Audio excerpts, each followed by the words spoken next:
She paid for an old man's groceries, thinking it was just kindness, no thanks needed. But hours later, 3 black SUVs surrounded her home. A man in his suit said, "You've been noticed." Terrified and confused, she realized that small gesture had reached someone powerful and dangerously unexpected. Emily Harper wasn't anyone special. At least, that's what she told herself. Just a broke college student living in a tiny rented room above a garage, working double shifts at a downtown coffee shop, and skipping real meals to afford textbooks. Her life was small, ordinary, unnoticed. But sometimes, unnoticed acts change everything. She was at the grocery store late that night, tired and foggy-eyed. She didn't even mean to go down aisle 9. But there he was, an old man, thin as a scarecrow, his jacket 2 sizes too big, hands shaking as he counted coins, one by one. The cashier had already scanned his things: bread, canned beans, a bottle of orange juice, and a single apple. It came to $17.42. He only had $12.11. "Just take the apple off," he mumbled, embarrassed. "And the juice. I'll manage." The cashier sighed impatiently. Emily stepped forward without thinking. "No, I'll cover it." The old man turned to look at her, slowly, as if no one had looked him in the eye in years. "You don't have to," he whispered. "I know," she said softly, swiping her card. He nodded once, a slow, deliberate nod. His eyes glistened, but what startled her was the way he looked at her, not like a stranger, like someone seeing something important. "You've done more than you know," he said. "Thank you, Miss Harper." She froze. "How do you know my name?" But he was already walking away, groceries clutched tightly in a wrinkled hand. She shook it off. Just a weird moment, one of those days. Until night fell. It was nearly midnight. Emily was brushing her teeth when the bathroom window flashed. Headlights. Then the low rumble of 3 engines. She peeked outside, and her breath caught. 3 blacked-out SUVs pulled up silently, their engines purring like predators. Doors opened, men in black suits stepped out. No badges, no logos, no words. Then, a knock at her front door. Heavy, sharp. She froze. A man stood outside, tall and clean-cut, hands folded calmly. "Miss Harper, you're requested for a private conversation regarding the man you helped tonight." Her blood turned to ice. I don't understand." "You will," he replied, handing her a black envelope. On gold print were just 3 words: "You were seen." Emily stood frozen at the doorway, clutching the black envelope like it might burn her fingers. The man in the suit didn't move. He didn't smile. He didn't explain. He only nodded once and waited. Inside the envelope was a simple card, elegant, thick, jet black. In the center, embossed in silver, were 2 lines: "He remembers. He protects. You've been chosen." "Chosen for what?" she whispered, but the man had already stepped back. "Please come with us. There's no danger, only answers." Her instincts screamed to slam the door, but something deeper, something she couldn't name, made her step outside, barefoot, heart racing. Inside the SUV, the windows were tinted pitch black. Emily was silent as the vehicle pulled away. They didn't head toward the city. They drove the opposite way, down winding back roads, where the stars felt too close and the night too quiet. After nearly an hour, they arrived at a remote estate hidden behind stone walls and iron gates. It didn't feel like a mansion. It felt like a fortress. Inside, the house was dim and warm. Wooden floors, old books, flags folded into triangle cases, medals in glass frames. It smelled like time and secrets. And then she saw him. Sitting near a fireplace in a leather armchair was the same old man from the store, only now he wore a sharp, dark suit. His posture was proud. His eyes? Younger. "Emily," he said gently. "Please, sit." She was trembling. "What is this?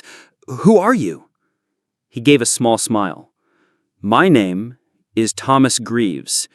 Years ago, I led an operation few ever knew existed.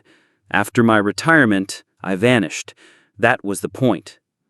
He reached beside his chair and lifted a weathered photo. It was him, decades ago, in uniform, standing with generals and what looked like foreign leaders. "I was presumed dead for reasons that protected many. My existence is classified." Emily stared at him, lost. "But why me?" He leaned forward. "Because I was testing something. Not technology, not loyalty, humanity." He pulled something from his coat, a flash drive and a sealed letter. "You've passed." "What did I pass?" she asked, voice shaking. "Compassion. I've spent years in hiding, watching people walk past suffering. You didn't. That means something. To me. And to the people I still serve." Then he said the strangest thing of all. "The moment you paid for my groceries, a surveillance marker activated. I needed to be sure you were real, that your kindness was untriggered. And it was." Emily felt dizzy. Her act of kindness had triggered a network, a response. "Inside this drive," he said, placing it in her hand, "is something powerful and dangerous. I'm entrusting it to you." "But why me?" Thomas Greaves looked at her with tired, kind eyes. "Because the world needs people like you more than it needs soldiers." Emily stared at the flash drive in her hand like it might explode. Her brain couldn't catch up. How had a $14 act of kindness spiraled into this? Thomas Greaves leaned back in his chair, suddenly looking older than before. "The file on that drive isn't just information," he said softly. "It's leverage. Names, accounts, deals. Things certain people in power would silence forever to keep buried." Emily blinked, horrified. "Why would you give this to me?" "Because no one suspects you," he replied. "You're invisible to them, ordinary, and that makes you powerful." Before she could speak, a sharp buzz echoed through the hallway. "The front dates." The agent near the entrance pressed his earpiece and stiffened. "We have a problem," he said quickly. Greaves stood.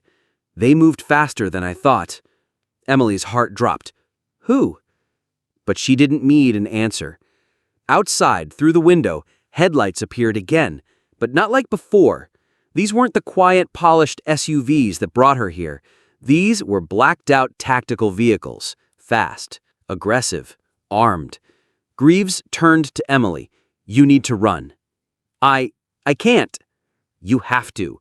They don't care if you're innocent. If they think you know what's on that drive, they'll erase you." A second agent handed her a coat and a phone. "There's a safe drop 2 miles from here. Take the trail through the woods. Don't stop. Don't call anyone." Greaves stepped toward her, his voice trembling for the first time. "I'm sorry. I didn't want this for you. But you've already done more good than you know." The door burst open. Flashlights swept the hall, shouting, "Chaos!" "Go!" Greaves yelled. Emily bolted through the back as glass shattered behind her. She didn't look back. She ran, barefoot, heart pounding, cold air slicing her lungs through the trees, guided only by the dim trail markers glowing faintly along the ground. Her mind raced. What was in the drive? Who were these people chasing her? What had she stepped into? Half an hour later, drenched in sweat and mud, she stumbled upon a small cabin tucked into the woods. A dim red light glowed over the door. She knocked, breathless. A woman opened it, tall, scarred, calm. "You were early," she said, ushering Emily inside. Greaves always had a gift for timing. Inside was warmth, maps, and screens. People who didn't look surprised to see her. Even one handed her a blanket and whispered, "You did good."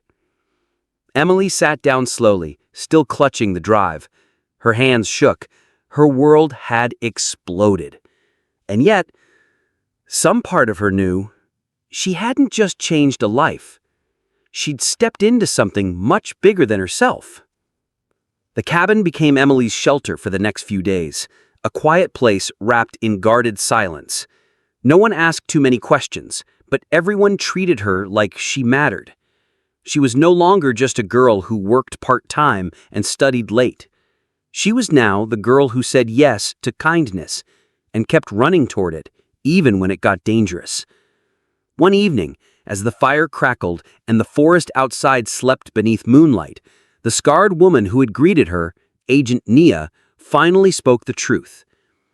"Greaves didn't pick you randomly," she said. "He'd been watching for years, waiting to see who would act when no one was looking. You were a test and a hope." Emily looked down at the flash drive that now sat inside a small encrypted case. "I didn't do anything special. I just paid for groceries." Nia smiled faintly. "Exactly. When no one else did." That single sentence sat heavy in the air. It wasn't about the money. It never was. It was about seeing someone invisible and making them feel human again. And that kind of person, in the eyes of someone like Greaves, was priceless. Later that night, Emily was escorted back home, not in silence, but with gratitude. The threat had passed, for now. Greaves had vanished. Some files had been leaked to trusted sources. Quiet arrests had begun across borders. Power was shifting, all because one man believed in one moment of compassion. When she stepped into her tiny apartment again, nothing had changed, and yet everything had. Her rent was mysteriously paid, a new lock had been installed, and on the counter was a small black envelope, identical to the first. Inside was a handwritten note. "You don't need to change the world. You already changed mine. Keep being that kind of person." No name, no return address, just that. Emily folded the note and tucked it into her journal. From that day on, she still worked her cafe job. She still studied, still paid bills, spilled coffee, and got stuck in traffic. But now, she noticed things. The homeless man on the corner with no shoes. The waitress hiding her tears in the bathroom. The kid who always pretended he wasn't hungry. And she always acted. Quietly. Gently. Without asking anything in return. Because she understood something now. It's not about being noticed. It's about noticing. And sometimes, the smallest act opens the loudest doors.